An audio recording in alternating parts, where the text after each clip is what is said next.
गोस्वामी तुलसीदास जी कह रहे हैं, हे हरि कस न हरहु भ्रम भारी। भारी भ्रम पैदा हो गया, लाख बार समझाओ फिर भी भारी भ्रम है, बहुत विचित्र है, बहुत विचित्र है। जो जानता नहीं है उससे गलती हो जाए तो बात चलो गलती हो गई, लेकिन अपने लोग तो जानते हैं ना, सत्संग सुनते हैं, सत्संग कहते हैं, फिर गलती के तो चांस नहीं होने चाहिए। लेकिन सत्संग सुनो और सत्संग करो। नाम जब नहीं करोगे ना तो वही करोगे जिसको कहते हो नहीं करना चाहिए। कागज में लिख लो चाहे दिमाग में लिख लो, ये हम छाती की बात कहते हैं, पढ़ी लिखी बात नहीं। भजन नहीं है तो बोलते रहो त्याग वैराग्य की बातें, सुनाते रहो, तालियां पिटती रहेंगी, लेकिन माया तुम्हें पीटती रहेगी। भजन है कुछ बोलना आता हो ना आता हो, सीधे भगवान से तुम्हारा संबंध हो, जो है वही प्रकाशित हो जाएगा। एक अद्भुत आनंद, जब निज सुख प्रकट होता है तो मन भोगों में नहीं आता। निज सुख बिन मन होई कि थीरा।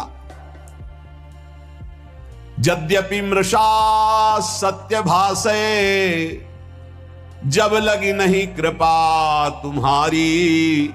हे हरि कस न हरहु भ्रम भारी।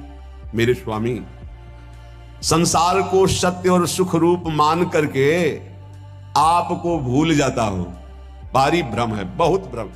आप देख लीजिए, देख लीजिए, आपके अनुकूल भोग केवल होना चाहिए, चाहे आंख का हो, चाहे कान का हो, चाहे नाक का हो, चाहे भोग का हो, चाहे किसी। प्रभु की याद नहीं आएगी, देख लेना क्या गजब का आकर्षण है।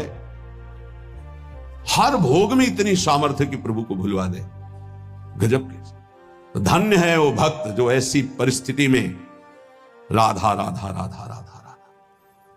कई बार हमने कहा है कि आप किसी भी भोग का वास्तविक सुख देखना चाहते हैं तो ठीक जब आप भोग रहे, चाहे रसेंद्री का हो, जनेन्द्री का हो, नेत्रेंद्री का हो, घ्राणेन्द्री का हो, उस समय आप नाम में चित्त लगा दीजिए, राधा राधा।